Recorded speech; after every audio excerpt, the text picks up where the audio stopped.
someone at the door. I wonder if it's another batch of carolers. Oh, Sugar Plum, you're home. That's a shame. I was really hoping for a serial killer to come put me out of my misery. Very funny.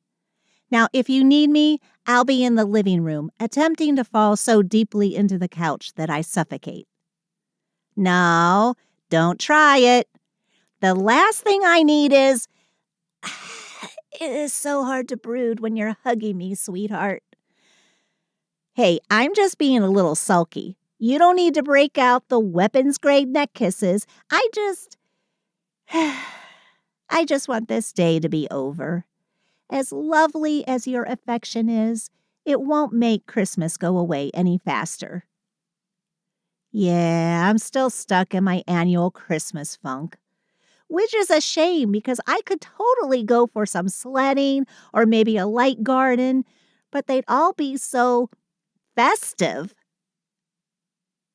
Yes, honey, I am aware that for the most part, people put up holiday decorations and partake in holiday traditions when it is the holiday season. But just because my problem is both regular and recurring doesn't mean I hate it any less. It's just... Ugh, why does it have to be so much? I've lived in different neighborhoods, cities, countries, and it's always the same. December rolls around and suddenly everyone and their mothers have the inexplicable urge to remind me about my job at every waking moment of the day. Ugh. You know, sometimes I wish I wasn't even a Christmas elf. There, I said it. Sometimes I wish I could have been born a tooth fairy or an Easter bunny or even a leprechaun. But no, I had to be one of Santa's little helpers, which is an incredibly derogatory term, by the way. Just because I'm a little shorter than average human height, I'm reduced to a supportive role. Santa couldn't do any of this stuff without elves like me, but he always gets all the credit. The pictures and the books and the songs. The songs! I dare you to find a single Christmas song that has ever featured an elf. You can't. Who cares if we make all the toys for about 2 billion people every year? Let's just sing about the guy who drives a sled. He doesn't even pull the sled. He just sits back and throws gifts down chimneys. Anyone could do that if they had a few thousand years of practice. It's so unfair.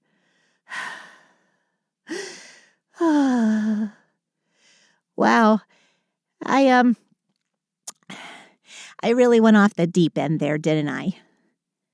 I am sorry you had to see me like that. I just get a little touchy around this time of the year. Let's just change the subject. How have you been? Well, it's good to know one of us isn't suffering. How was work? That's right. You get the day off. So then, where have you been for the last while? Shopping? I don't see any bags. You brought them in through the back? Why? It's a surprise? That's not good. No, I love your surprises, Sugar Plum. But when someone is planning a surprise around this time of year, it's usually linked to the holidays. And we've already discussed how I feel about that. Okay, honey. If this surprise has your seal of approval, then I guess it can't be all bad. So, can I have this surprise now, or is it more of an event type of gift? You want to do something first? What's that? Yes, I'd like that a lot. I can gladly pause my brooding to snuggle with you. I love you, honey. I love you more. What?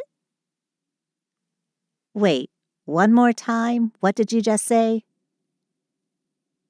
Sugar Plum, I don't want to do that to you. You're having fun. It's the most magical time of the year. I can't just vent about all the reasons I hate Christmas. Darling, I know you just want what's best for me, but I won't offload my annoyances on you. I love you too much to make you see December how I do. It wouldn't be okay. This time of year is so fun, and it's not even all bad for me. I get to know the toys I made are bringing joy to millions of people. I get to have you all to myself for a whole day, and a few of the seasonal foods aren't half bad. If it wasn't for commercialism, this would be my favorite time of the year. No, I'm not going to get into it. Do I think that modern Christmas practices miss the mark? Definitely. That was actually what my thesis paper was all about. But trust me, the dark underbelly of mass consumerism gets really sad really fast. You don't want to hear about it. Honey, why are you asking for this? We're here, happy, despite what day it is. We don't have to acknowledge anything that's going on out there.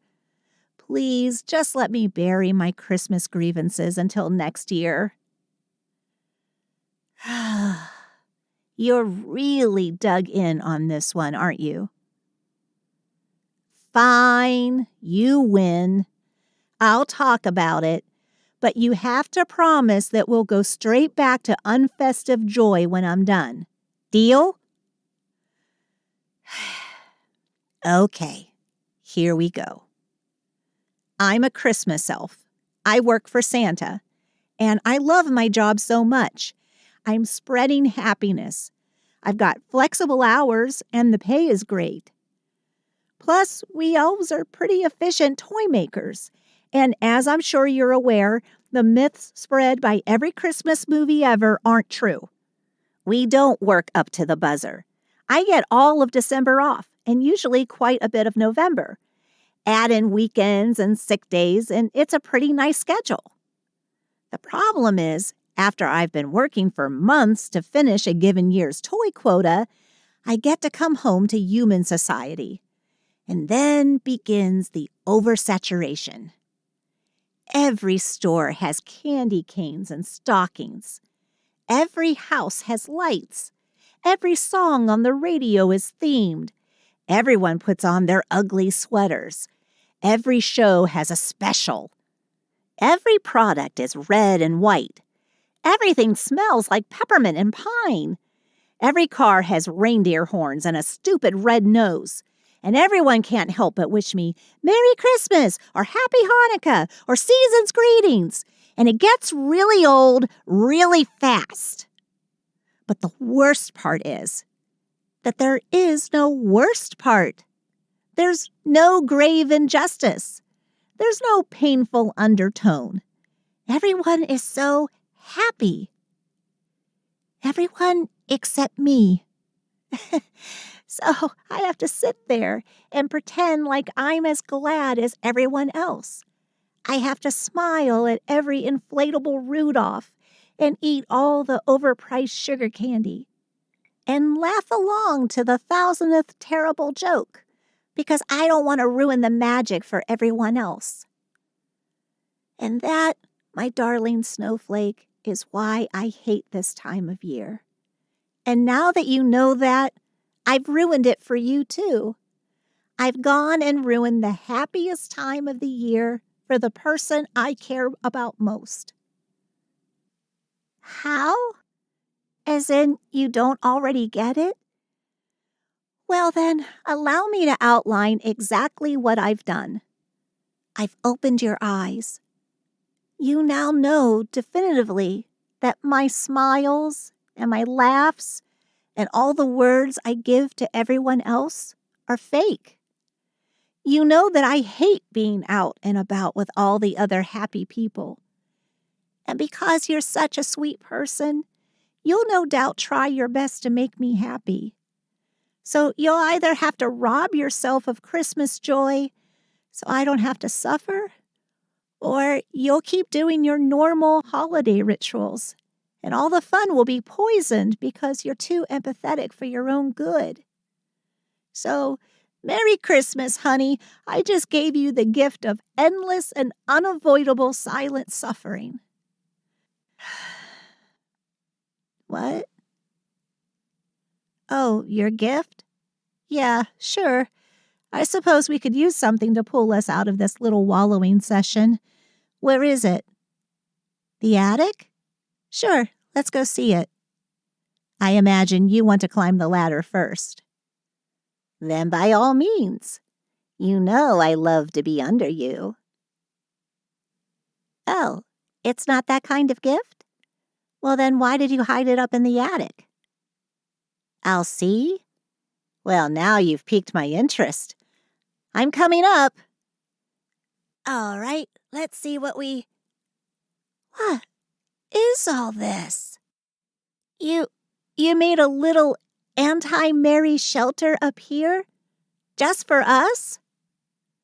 Honey, this is the most thoughtful gift anyone has ever given me. I don't know what to say. Thank you. Yes, I love it. It's perfect. I couldn't have asked for a better gift. I love you, Sugar Plum.